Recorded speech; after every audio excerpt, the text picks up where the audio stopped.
So, um, I'm going to start with a little bit about how I got started in this hobby. It's been super good to me. So, I think what happened was it was by accident.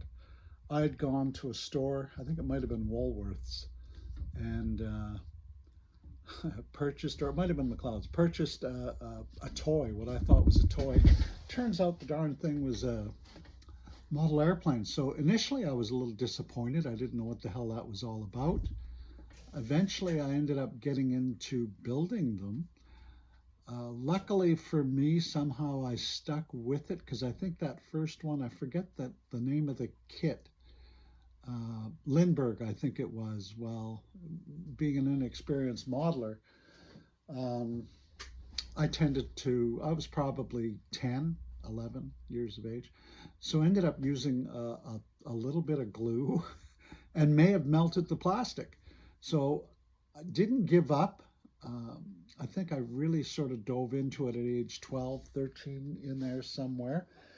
And it was kind of a combination. I really like World War II aircraft, some Korean War. But what the big draw for me was reading. I dove into reading, and probably one of the first books I read was Douglas Bader's Reach for the Sky, which was the story of the legless fighter pilot. Uh, Still one of my favorite stories to this day. I think I've read the silly book probably a half a dozen times over my lifetime, and still love to read it. It's an amazing story. But from that, there was a whole bunch of different books that I picked up and read, and it was on fighter pilots. So that was my draw. I was build these model airplanes, and with the intention of just kind of emulating or making something that maybe those pilots had flown in. When I initially started, there wasn't a hell of a lot to choose from. Whatever you saw at the store, buy it. Um, Obviously, it's pre-internet and all that other stuff. So I had dove into it for a little bit, and I think I was about 15 years of age, not quite 16. Um, the fellow's name was John Kromenko, and I found out recently that his store was called the Variety Shop here in Yorkton, Saskatchewan, and I think it was on the corner of Melrose and Broadway. It's now, I think, a vape shop or a cigarette shop or some damn thing. That was my first job, and what it was a hobby store. And he carried everything from model trains, HO mainly, and N gauge, but also scale models. And I really looked up to him, which was hard because he was kind of a short guy, but he was an excellent scale modeler. Was amazed at some of the work that he did, and it was really cool.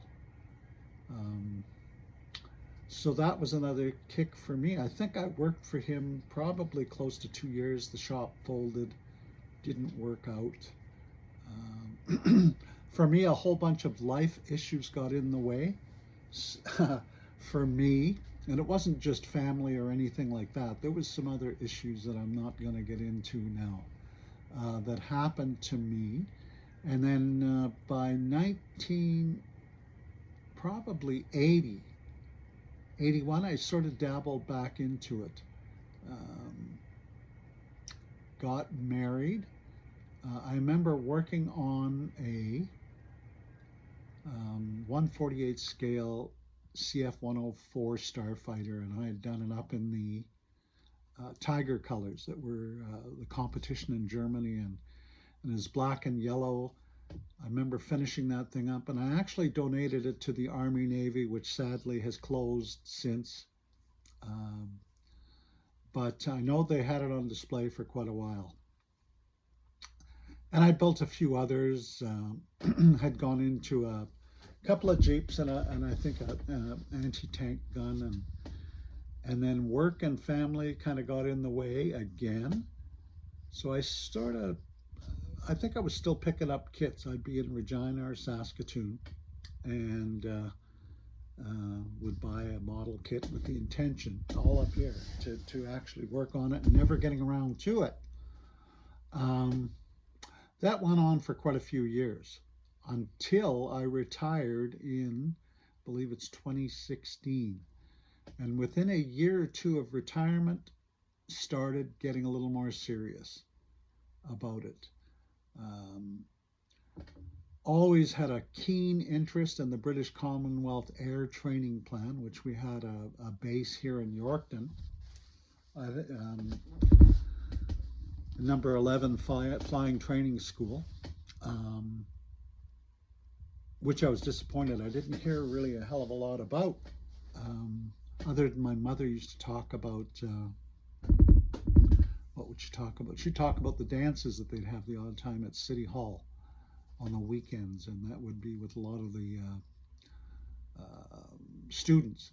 And they were from all over the Commonwealth, New Zealand, Australia,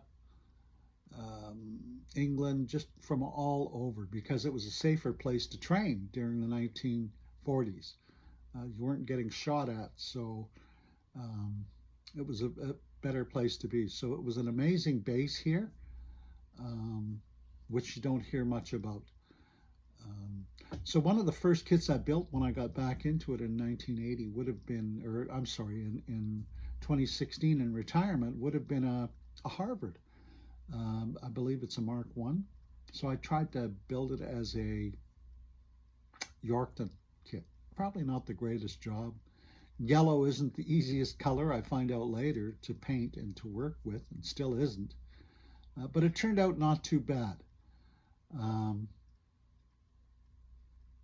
Did a couple more, and yeah.